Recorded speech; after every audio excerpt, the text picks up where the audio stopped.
Well, with who you have, all the people you have back, do you look around that locker room and go, I have one of the best teams in the ACC this year? I feel like we can definitely compete. I think there's so many new faces that have joined our league, and the teams are so talented. So I'm excited for our group. I feel like having a really great freshman class of newcomers with our grad transfers and our returning team, I'm super excited to coach them. Well, what's Olivia's status? Will she be back at some point this year, or maybe not, or how are things looking there? Yeah, we're kind of day by day with her. She's 7 months right now. Just started jogging a couple weeks ago. So basically, kind of playing that by ear between her communication with her, Olivia, and our performance staff. So I'm not sure, kind of day to day. So, I just thought that she'll be back at some point this year, or is that a question? Yeah, I'm not sure. It's completely up to her comfort level of.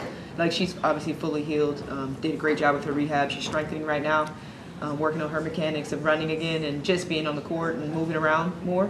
So it's completely an individual decision for her. So do you look at the ceiling of this team is one way if she comes back, and a different ceiling if not, or how does that affect your confidence in your team? Yeah, we had 2 games overseas, so I kind of know what we have without Liv right now.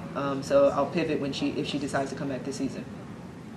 And so you said you know from that what you have without her. Mm-hmm. So what how optimistic are you in without her? What do you know that other people don't? Yeah, I'm really optimistic with this team. I have an incredible freshman point guard. I have a point guard by committee outside of Hannah Hidalgo.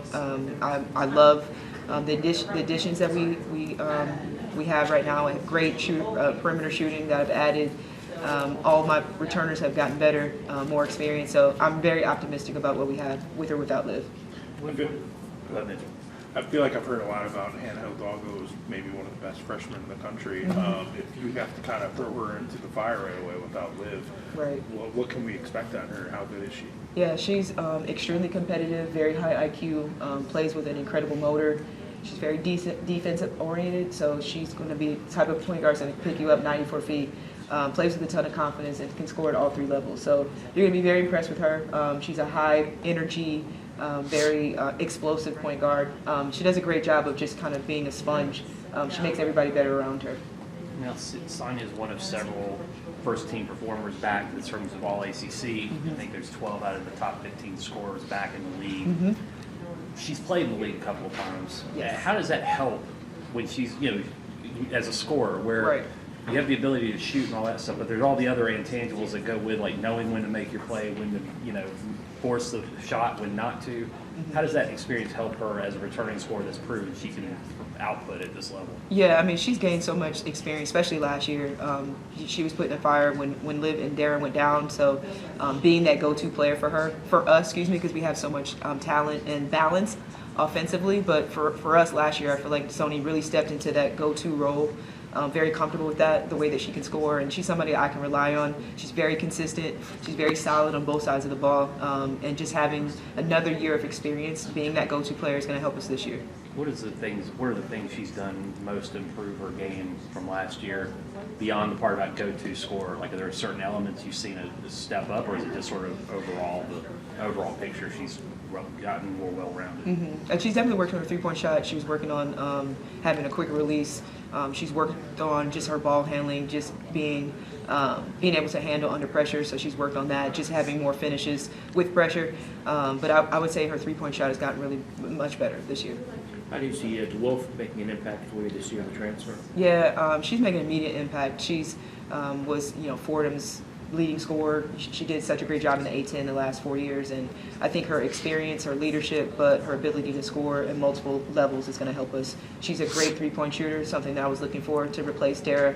But just her experience, she can score, but she can also lead. She's very feisty, very passionate player, and is used to kind of being having that scorer's mentality is something that I was looking for. What do you think you got out of last year's tournament experience? With Olivia out, having to play these games that are the most spotlight-driven of the season without her. And that's not exactly an easy situation. Right. What do you think your players took away from that? Yeah, definitely resilience. Being able to rise to the challenge, having so much adversity last year.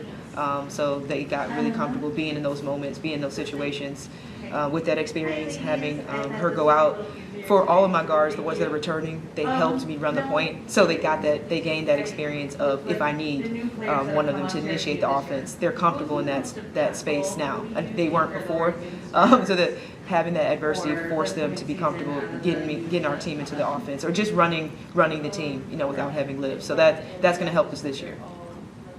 Coach, kind of bigger picture, you guys are obviously going to France, and then in a couple of weeks, Virginia Tech will be right back here playing Iowa in another big kind of marquee game. What's it like seeing more of those games in women's basketball, and also seeing so many of both ACC teams getting those opportunities? I love it. Obviously Virginia Tech, with the season that they had last year, just tremendous program, and them having everybody back, it's going to be an exciting game to see them with that matchup. And then for us, being able to play against another Final Four team, a high caliber coach in Dawn Staley, is great for the game, and also opening up. So it's kind of getting the excitement of the women's basketball season to start off with a matchup like that in Paris. I think it's going to be great for women's basketball. Does that have everybody's attention in practice? Like, we got to hit the ground running because, we're not playing Podunk State first game. I know, yeah. It's something I talked about. It's just kind of like we're opening up in the fire. We're opening up with one of the toughest matchups.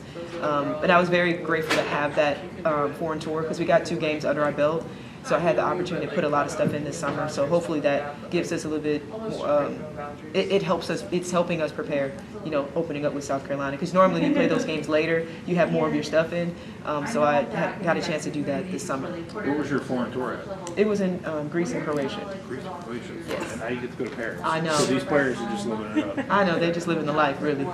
Kind of with that, the game's at 1 o'clock Yes. Central. So when are you all going over and dealing with that? 7 hour, 6 hours? Yeah, we're leaving next Wednesday, so November 1st. So we had a chance to kind of adapt to the time change, and then the game being early helps us because it doesn't feel like it's so late. So 1 o'clock is really around 7, 8 o'clock our time. How can you evaluate your team after those first couple of games? How can I? Yeah. Yeah, I think we're definitely going to kind of see where we're at, challenging ourselves so early. It'll give us a chance to figure out things that we need to work on, or where we're at as a team. So we'll learn a lot those couple games. We have a scrimmage, we have an exhibition game that can help us a little bit see where we're at, but I think both South Carolina and Dawn and myself is kind of like, well, we're both in it, so we just you got to figure it out on the fly. Yeah. Do you like that kind of stuff, or you prefer later? This is my first time being challenged so early, so I guess I can tell you after that matchup. But I think it's great. I think, it's such an incredible opportunity. It was something I wouldn't want to pass up. And you see a lot of these great matchups early, and I'm just blessed that we're a part of that matchup, with a couple good teams playing each other competitively early on. I think it's always fun to watch as a coach, and now I'm in it, so I'm excited to be a part of it. Talk about Miles a little more. How is she mentally? I'm sorry? Miles, how's she mentally for us? She's in a great place. She's really confident, comfortable with her situation, comfortable where she's at as far as her rehab. She's done a really great job of leading from the side, so obviously not being on the floor is definitely very difficult.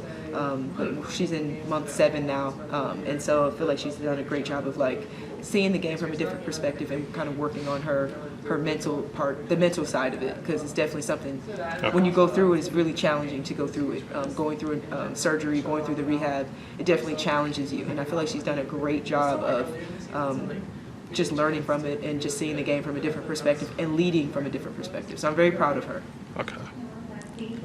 Going back to the matchup with Cunningham, he even said he doesn't like to play big games like this early. When the game was brought to him, he kind of knew he couldn't throw it.